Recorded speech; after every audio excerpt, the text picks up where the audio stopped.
All right, guys, so let's talk about breaks today. The summit is in full swing, and it's Russia's big show to snap the West, showing that Putin isn't isolated and the global South stands with Russia. Now, there are a lot of interesting side events that happened prior to the summit and during the event. Modi met Putin and reaffirmed the Russia-India strategic partnership. Now, just in trade alone, it makes sense. India has saved billions of dollars buying cheap crude from Moscow. Now, what's interesting is China and India resolving the border dispute. This is bad news for the US, which likes to pit India against China. It's, however, great news for BRICS. It shows that the two biggest economies in BRICS can indeed work together. Very soon, we'll see more economic movement, and eventually, even the Belt and Road Initiative could be welcomed by India in the 2024 summit. Russia's agenda is focused on financial sovereignty, how to make BRICS an independent bloc that can function without the Western system. And let's focus on what Putin said to reporters just before the summit. He reminded the world that de-dollarization is actively happening. 95% of Russia's foreign trade with its partners is being carried out in national currencies. 95% of our trade with China is in ruble and yuan. We also use the yuan in settlements with third countries. This is the first point. Settlements in national currencies bypassing the dollar in transactions is really a big deal. Countries are no longer constrained by the amount of dollar reserves they need to conduct trade. So even if the Federal Reserve raises interest rates, there won't be a sudden rush to acquire dollars for trade.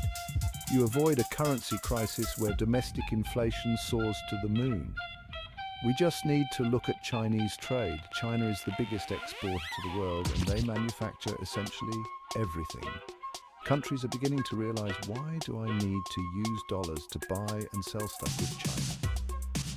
In the first 8 months of this year, China's total cross-border payments in RMB have increased by 21%. The majority of China's trade settlements are done in the local currency. This is something we mentioned before. The first and easiest domino to fall will be countries de-dollarizing their trade with China. It's a big reason why Beijing has to keep their exports high despite being accused of overcapacity. In the financing of global trade, China has dethroned other popular currencies. The dollar is still king with nearly 84% market share, but the Chinese yuan is around 6%, beating the euro and even the Japanese yen. For Russia, they are happy to elevate China's currency as long as it weakens the dollar. Now, the second objective is to establish a payment system that is completely different from the current Western-controlled system. We must understand the difference to prevent any confusion. During the interview, Putin mentioned how BRICS is working to create a platform for financial information exchange. It's a mechanism that's an alternative to the Western SWIFT system. The SWIFT system today is a Western-controlled architecture. It has been around for over 50 years and it powers global financial transactions. When Russia was banned from it, in the short term, it caused quite a bit of chaos. Your banks, stock exchanges, corporations and pension funds all require SWIFT to do business.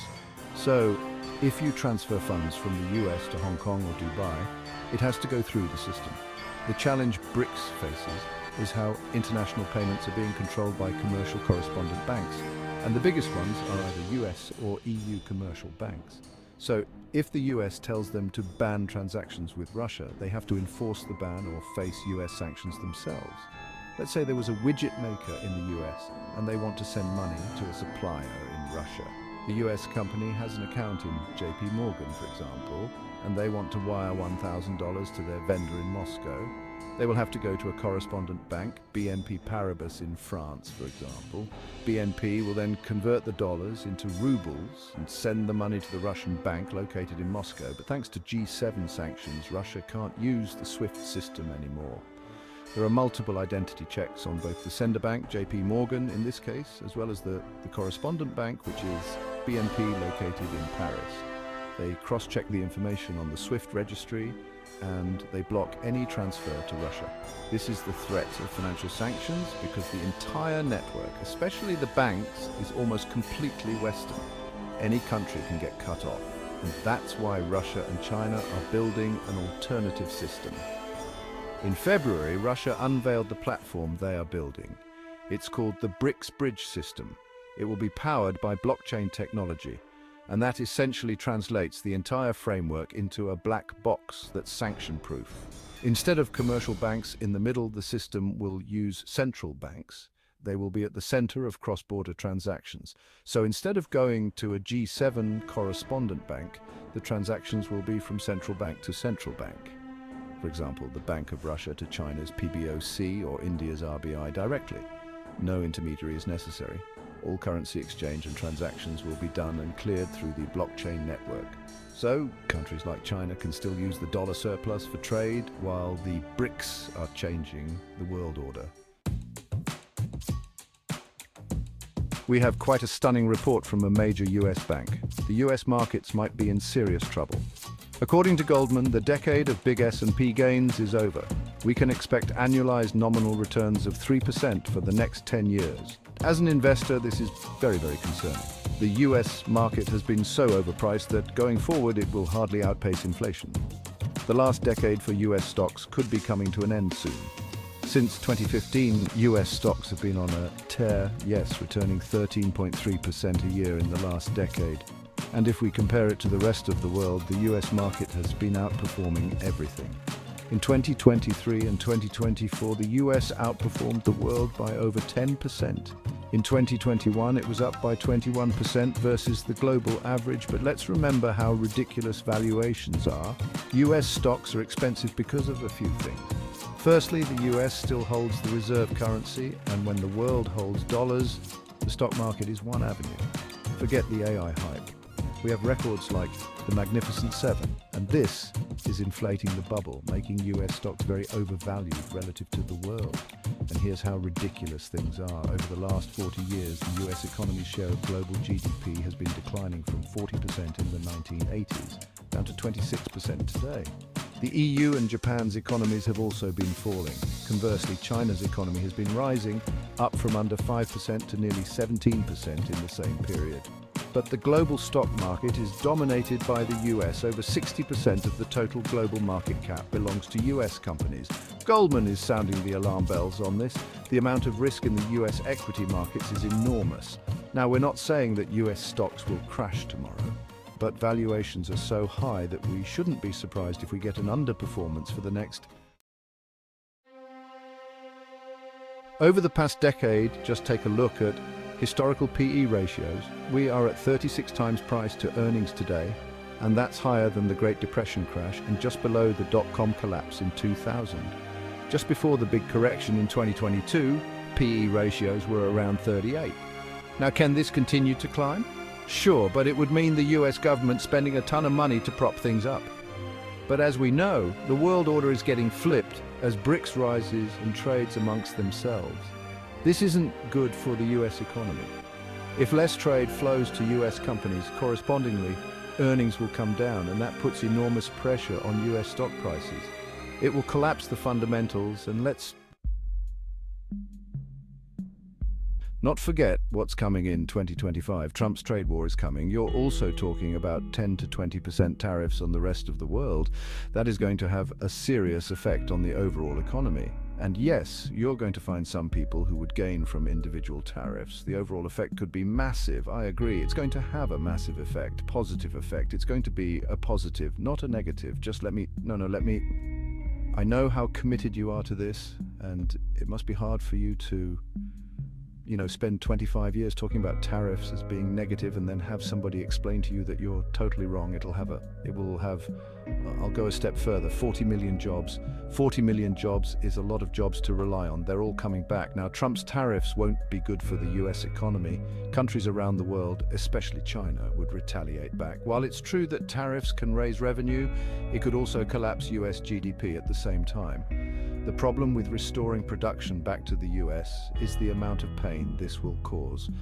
Prices will rise in the United States. The consumers could face price hikes of up to 5%, and that's over 2 years of nominal inflation hitting your budget all at once. For the average household, their purchasing power is going to decrease. They will lose up to $7,600 a year. If consumers spend less, company earnings are going to come down, and that will obviously impact the US stock market.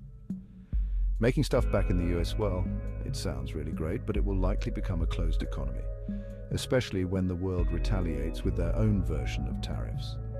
The Tax Foundation has revealed some shocking estimates. Trump's proposed tariffs could reduce GDP by almost a full percentage point. In addition, almost 700,000 jobs could be lost. And when people lose their job, spending is definitely going to crater. These numbers don't even factor in retaliation from China and even the EU. If we get a global trade war, it won't just be consumption in the US that will drop. Global consumption of US goods will also collapse. Countries like China will push their people to buy locally made products. There's simply no way to restore production without conjuring up an economic crisis. It's not a surprise why US stocks could underperform in 2025 or even collapse. Should the tariffs happen, the retaliation from the world could be enormous. Now, what if the US borrows even more money to prop up the economy? This is one big question that everyone can ask. Well, that's definitely possible, but it would push us to the brink of a debt crisis. The interest payments on the debt are equivalent to 18% of federal income. For every dollar the US government brings in, 18 cents goes off to paying just the interest on the debt. It's unsustainable. If Trump wants to restore production without getting into a recession, he will have to increase the fiscal firepower. Then this number could fly up to 20% or even 30% when all is said and done. Now, I know that I sound like Dr. Doom, but there are very few options for a happy ending. Either the US has a very big slowdown in 2025 or maybe even a recession, or we crank up the borrowing and get an enormous melt-up.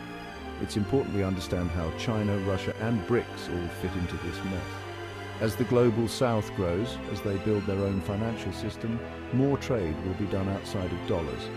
Foreign governments today own around $8 trillion in US bonds, and that's 23% of total outstanding debt. But just 2 decades ago, it was over 50%. Foreign demand has been falling for a very long time. It's just more obvious today, especially after the sanctions on Russia. So we have to watch carefully what China and Russia do. The BRICS payment system is just the start. More transactions will be done outside the reserve currency. And if Trump really hammers the world with tariffs, then it's game over. But let me know what you think. Can BRICS replace SWIFT with a new financial system? And can the US economy continue outpacing the world forever? Let me know in the comments below. Stay safe. Be sure to smash the like button and subscribe as we get through these crazy times.